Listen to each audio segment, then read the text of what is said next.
नमस्कार दोस्तों, मैं एक बार फिर से आप सभी का अपने YouTube चैनल पर स्वागत करता हूं।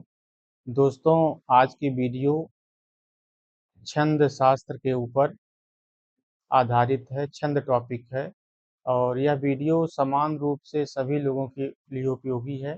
इसमें छंद के बेसिक नॉलेज बताए गए हैं। तो आइए हम एक बार इस टॉपिक पर जल्दी से एक नज़र डाल लेते हैं बिना समय गंवाए। तो आइए शुरू करते हैं। सर्वप्रथम छंद शब्द की उत्पत्ति एवं अर्थ जानते हैं। यह शब्द छद नहीं होगा, यहाँ हलंत शब्द लगेगा, दा पे हलंत लगेगा। छद छद धातु में असुन प्रत्यय के जुड़ने से छंद शब्द का निर्माण होता है।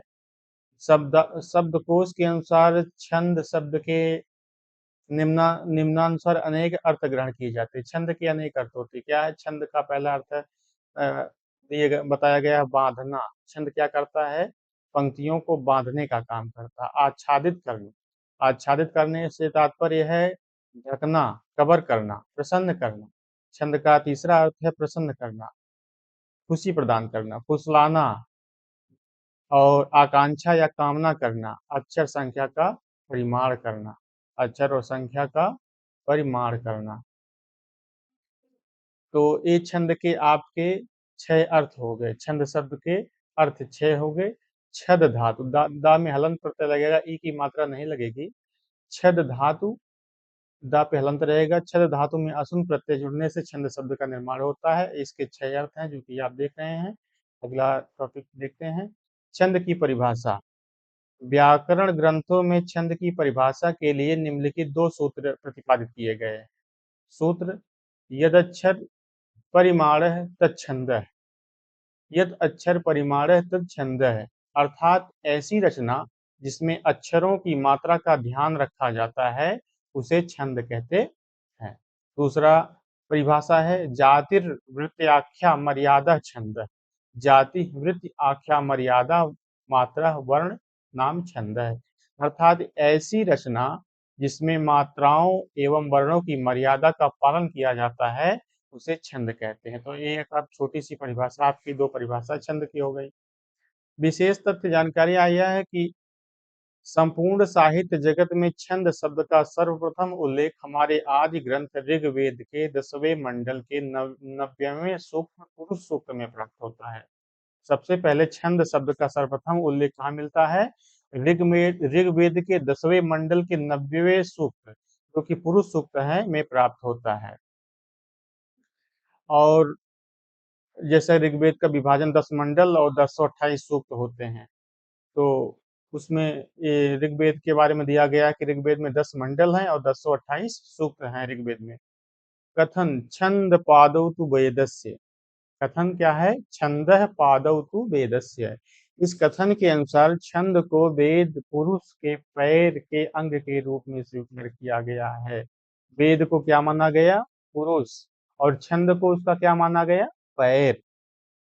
जो हमारे 4 वेद हैं, ऋग्वेद, यजुर्वेद, सामवेद, अथर्ववेद, उनको पुरुष माना गया और छंद को उस पुरुष का पैर पैर माना गया। तो वेदांग कितने होते हैं? हमारे 6 वेदांग हैं। कौन कौन से?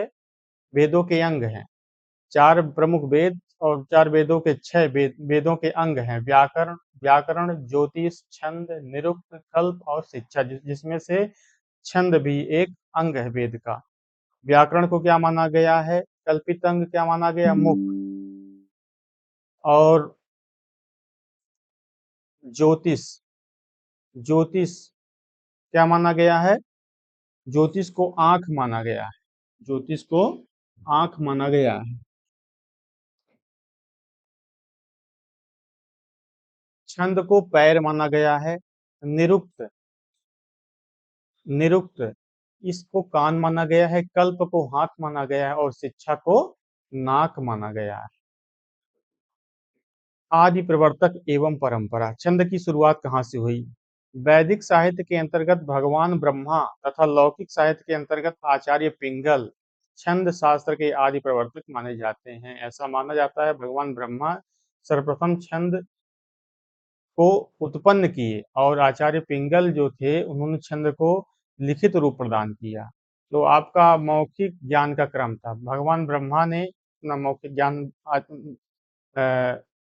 बृहस्पति ऋषि को दिया, बृहस्पति ऋषि ने च्यवन ऋषि को दिया, च्यवन ने मांडव्य ऋषि को दिया, मांडव्य ने सैतवाहन ऋषि को, और सैतवाहन ने आस्क ऋषि को, आस्क ने पिंगल ऋषि को दिया, और पिंगल ऋषि ने जाके छंद को लिखित रूप प्रदान किया। छंद शास्त्र के ज्ञान को लिखित रूप प्रदान करने वाले सर्वप्रथम विद्वान आचार्य पिंगल माने जाते हैं। तो छंद का दूसरा नाम क्या होता है, कह सकते हैं, कहते हैं छंद का दूसरा नाम पिंगल भी कहते हैं। इनकी रचना, क्योंकि पिंगल ऋषि के नाम पर पड़ी, उन्होंने लिखित रूप प्रदान किया, तो छंद का दूसरा नाम पिंगल भी होता है। इनकी रचना छंद सूत्र है, प्रथम रचना मानी जाती है। और जो पिंगल ऋषि की पहली रचना कौन थी, छंद सूत्र या छंद की पहली रचना मानी जाती है। लौकिक साहित्य जगत में छंद रचना करने वाले सर्वप्रथम विद्वान महर्षि वाल्मीकि आदि कवि हैं। आदि कवि, महर्षि वाल्मीकि का दूसरा नाम क्या है, उनको आदि कवि भी कहते हैं।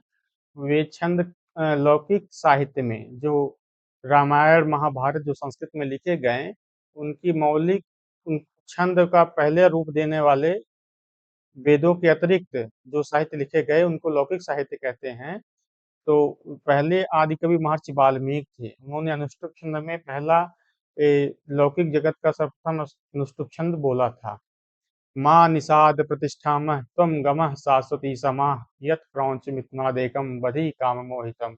यहाँ पर एक पहेलिये के द्वारा क्रौंच पंछी, एक जो कि अपने में क्रीड़ा कर रहे थे, खेल रहे थे, उसमें से एक का वध कर देता है, तो उससे दुखी होकर उनके मुंह से यह श्लोक या अनुष्टुप छंद निकलता है। साहित्य जगत में, हिंदी साहित्य जगत में सरहपा को आदि कवि कहते हैं। इन्होंने दोहा छंद जानते ही लिखना प्रारंभ किया हिंदी में। प्रमुख रचनाएं संस्कृत भाषा में कौन कौन सी रचना है जो कि छंद की रचना है, छंद सूत्र आचार्य पिंगल, छंदो विचिति आचार्य जनाश्रयी, छंदो अनुशासन जय कीर्ति, हेम छंदो अनुशासन हेमचंद्र, वृत्त रत्नाकरम केदार भट्ट, सुवृत्त तिलकम क्षेमेंद्र, वृत्त मौक्तिकम भट्टशेखर, वृत्त मुक्तावली कृष्ण भट्ट, छंदो मंजरी गंगादास, बाड़ी भूषणम पंडित दामोदर मिश्र।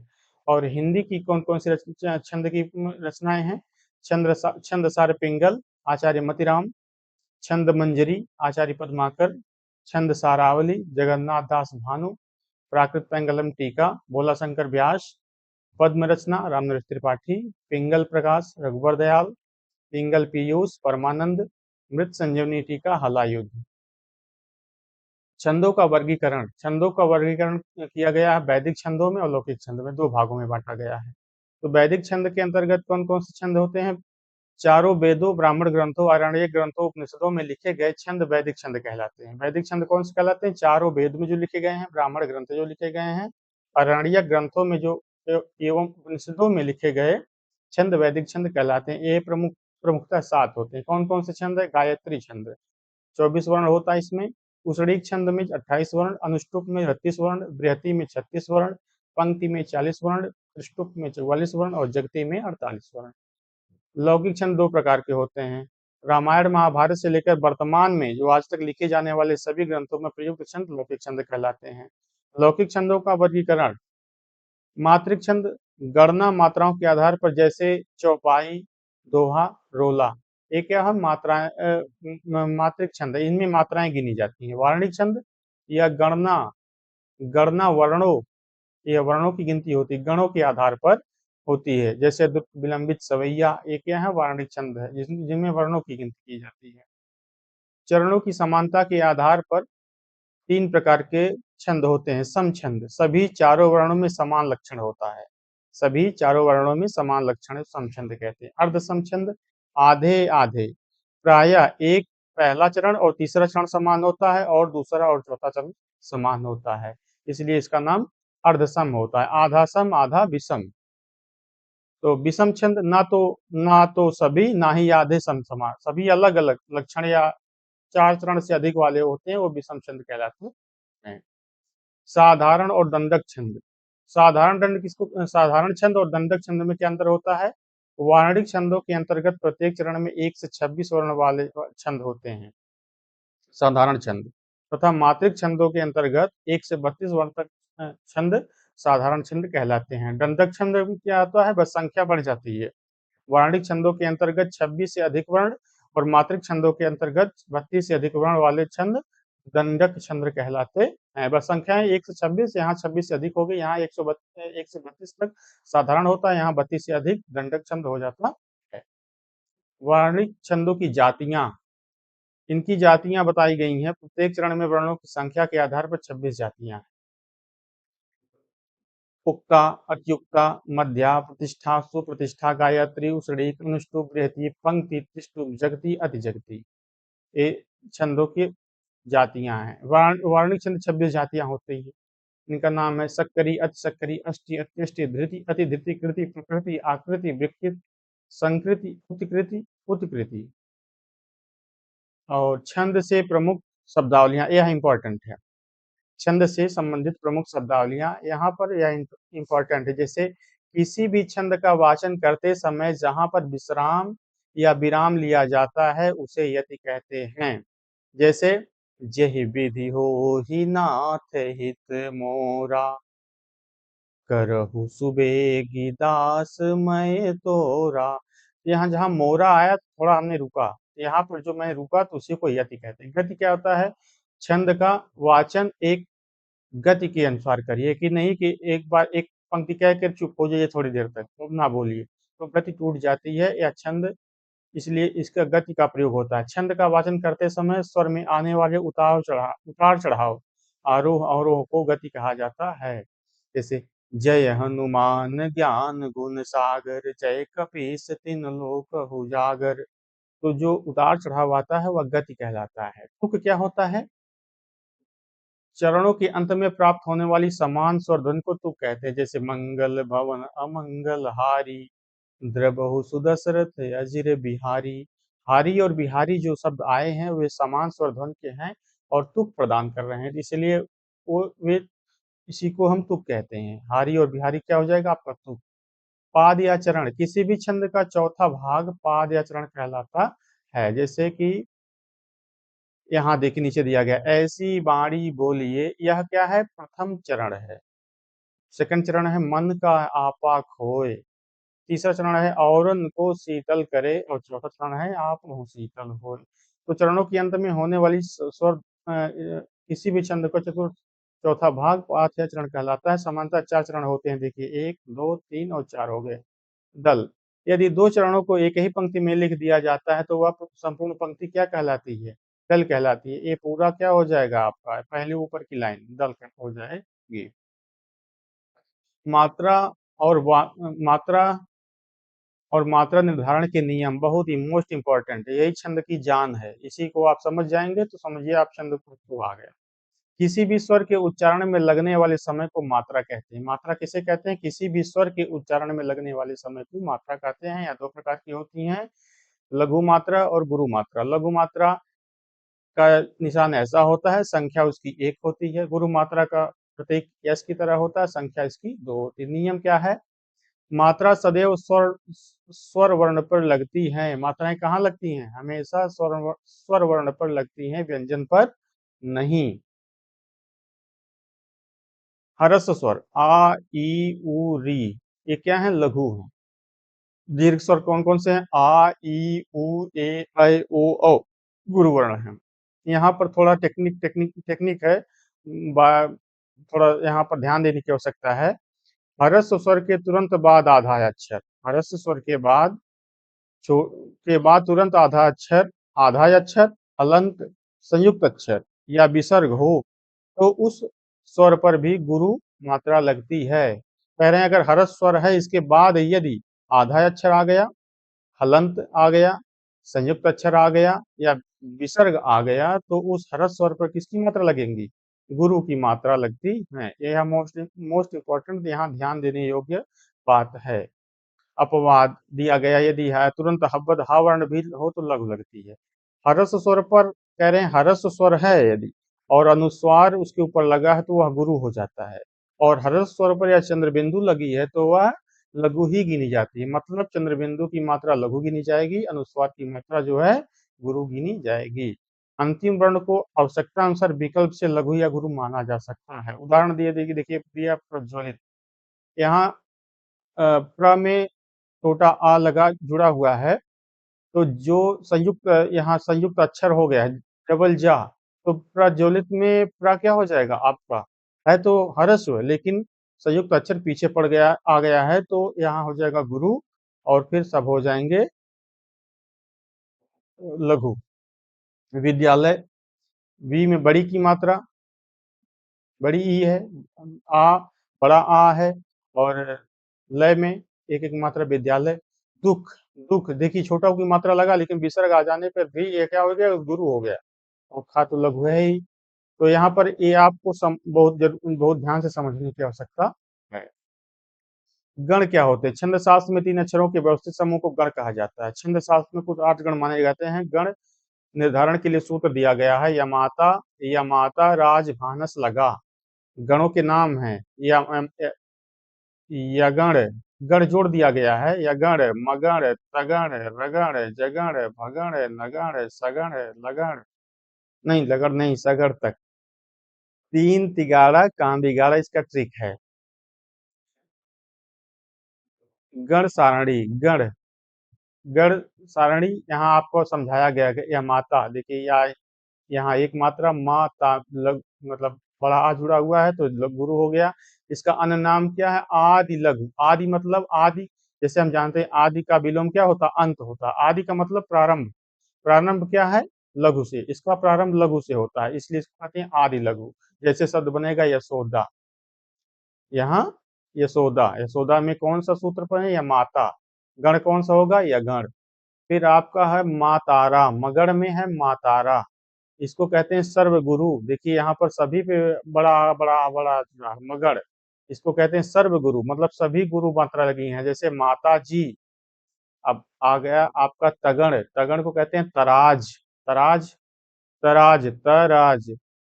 यहाँ कहते हैं अंत लघु, इसका 2 गुरु रहेगा, अंत में लघु रहेगा, अंत लघु। जैसे तालाब। रगण, रगण जैसे राजभा, राजभा।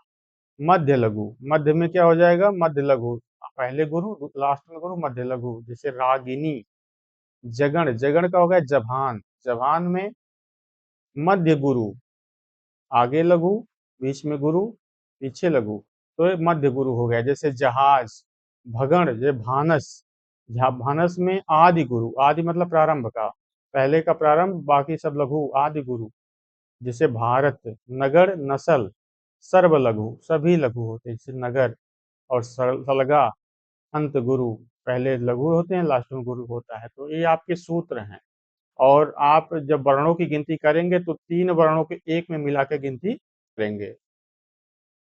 चौपाई छंद, यह मात्रिक सम छंद होता है। इसके प्रत्येक चरण में 16 मात्राएं होती हैं। प्रत्येक चरण के अंत में जगण होता है यहाँ, या सगण होता है, अनावर्जित माना जाता है। मतलब जगण, लघु गुरु और लघु वाले शब्द ना आए, या लघु लघु और गुरु वाले शब्द ना आए। यति प्रत्येक चरण में अंत में ही होती है। यति क्या है? प्रत्येक चरण के अंत में ही होती है, तथा तुक प्रायः 2 चरणों में मिलता है। चौपाइये के समूह को अर्धाली या अर्धावली कहा जाता है। जैसे जय हनुमान ज्ञान गुण सागर, जय कपीस तिन लोक उजागर।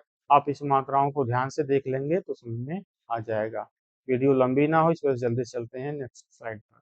दोहा छंद, यह अर्ध सम्मात्रिक छंद होता है। इसके प्रत्येक चरण में पहले और तीसरे में, पहले और तीसरे में, पहला और तीसरे में 13-13 मात्राएं सम चरणों, जिसे दूसरा सम संख्या, जैसे 2 और 4, सम चरण 2 और 4 में कितनी मात्राएं? या 11-11।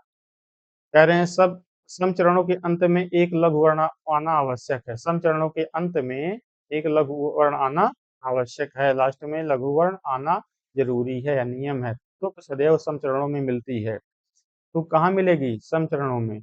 नोट, नोट क्या है? दोहा के चरणों को स्थान परिवर्तन से सोरठा बन जाता है। यदि आप दूसरे चरण को पहले चरण पे, पहले चरण को दूसरे चरण पे रख देंगे तो क्या हो जाएगा?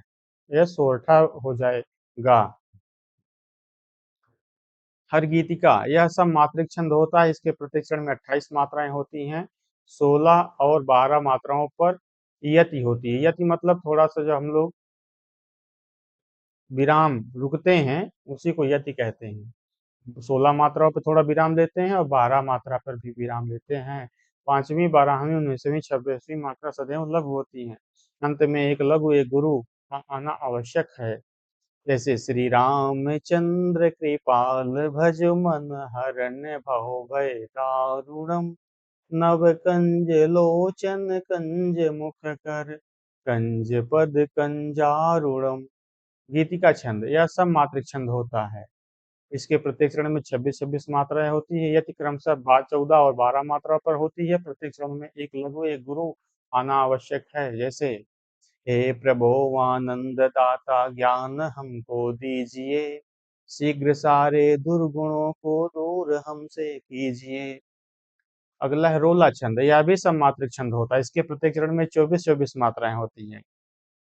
इसमें यदि क्रमशः 11 और 13 मात्राओं पर होती है। तुक प्रायः 2 चरणों में मिलते हैं। हे देवी यह नियम सृष्टि में सदा अटल है, रह सकता है वही सुरक्षित जिसमें बल है। आप मात्राओं को एक बार देख लीजिएगा। उल्लाला यह अर्धसममात्रिक छंद होता है। इसके प्रत्येक चरण में 15-15 मात्राएं, सम चरणों में दूसरे और चौथे में 13-13 मात्राएं होती हैं। आधा सम होता, आधा विषम प्रत्येक चरण के अंत में होती है। तुक सम चरणों के अंत में मिलती है। हे शरणदायिनी देवी तू करती सबका त्राण है, हे मातृभूमि संतान हम, तू जननी तू प्राण है। कुंडलिया बहुत ही इंपॉर्टेंट, बहुत ही रोचक छंद होता है। यह विषम मात्रिक छंद होता है। या सम अर्धसम नहीं है, विषम मात्रिक छंद है। इसमें 6 चरण होते हैं। इसे गाथा छंद भी कहते हैं। इसका दूसरा नाम क्या है? गाथा। यह दोहा प्लस रोला को मिलाकर बनता है। पहली 2 लाइनें दोहा की होती हैं, अंतिम 4 लाइनें किसकी होती हैं? रोला की होती हैं। प्रथम 2 चरण दोहा, अंतिम 4 पंक्तियां रोला की। दोहा का अंतिम दोहा का अंतिम दोहा का अंतिम और रोला के प्रथम चरण को दोहराया जाता है। पहला ये यहाँ आएगा, इस ये शब्द यहाँ आएगा, ये शब्द ये पंक्ति यहाँ आएगी और ये एक पंक्ति यहाँ आएगी। जिस छंद में जिस शब्द से छंद आरंभ होता है उसी शब्द से समाप्त भी होता है। लाठी से शुरू हुआ, लाठी पे खत्म। जैसे लाठी में गुण बहुत हैं, सदा राखिए संग। दोहा है, लाठी में गुण बहुत हैं, सदा राखिए संग। गहरे नद नाला जहाँ तहाँ बचावें अंग। कह रहे हैं लाठी में बहुत गुण होता है, उसको हमेशा साथ रखना चाहिए। जहाँ गहरी नदी नाला मिलता है, उसको पानी पे खा लेते हैं और कहीं आफत आती है तो हम को भी बचाते हैं। देखिए ये वाला चरण फिर दोहराया गया। तहाँ बचावें अंग, झपट कुत्ता को मारे। दुश्मन दावा गिर होय ताहू को झारे। कह गिरधर कबीराय सुनो मेरे बाटी, सब हथियारन छाड़ी हाथ में लीजिए लाठी। तो यह छप्पे छंद। यह है विषम मात्रिक छंद। इसके 4 चरण होते हैं। गाथा छंद 6 चरण होते हैं। यह रोला और लाला छंद से मिलकर बनता है। या दो किससे किससे मिलकर बनता है? छप्पे छंद रोला और उलाला से। ये पूछ सकता है कुंडलिया छंद किससे किससे मिलता है? तो दोहा और रोला से। छप्पे छंद किससे मिलकर बनता है? रोला और उलाला से। प्रथम चरण रोला के तो 2 चरण उलाला के होते हैं। नीलांबर परिधान हरित पट पर सुंदर है, सूर्य चंद्र युग मुकुट में खिला रत्नाकर है। नदियां प्रेम प्रवाह फूल मंडल हैं, बंदे जन खगवृंद शेषपन सिंहासन है। करते हैं अभिषेक पायोद हैं बलिहारी, इस वेश की है मातृभूमि तू सत्य ही सगुण मूर्ति प्रवेश की। द्रुत विलंबित छंद यह वर्णिक सम छंद है। यहाँ वर्ण की गिनती की जाती है। जगती जाति का छंद है। प्रत्येक चरण में 12 वर्ण होते हैं। प्रत्येक चरण में कितने वर्ण होते हैं? वर्ण। यहाँ मात्रा नहीं गिनी जाएगी, वहां पर वर्ण गिने जाएंगे। ये मात्राएं गिनी नहीं जाएंगी, वर्ण ध्यान रहे। क्रमशः नगड़ भगड़ भगड़ रगड़ रहता है। इसमें क्रमशः क्या रहता है? नगड़ भगड़ भगड़ रगड़। लक्षण क्या है? सूत्र क्या है? द्रुत विलंबित माह नभौ भरऊ, इसके सूत्र हैं। देखिए न भ भ र। यहाँ देखिए नभौ, यहाँ मात्रा उसमें जाइए। न भ भ र। देखिए बता न न भ भ र। तो दिवस का अवसान समीप था, गगन कुछ लोहित हो चला। तर शिखा पर थी राजती कमलनी कुल वल्लभ की प्रभा। अब दिवस का अवसान समीप था। आपकी मात्राएं गिनना केवल। तो देखिए छोटी की मात्रा दिवस में एक एक एक मात्रा। तीन वर्ण लेने हैं आपको, का, आ, व। का में गुरु लगा है, आ में लघु, और वा में लघु। काव, का, अ, व से आपका क्या बन जाएगा? भगड़।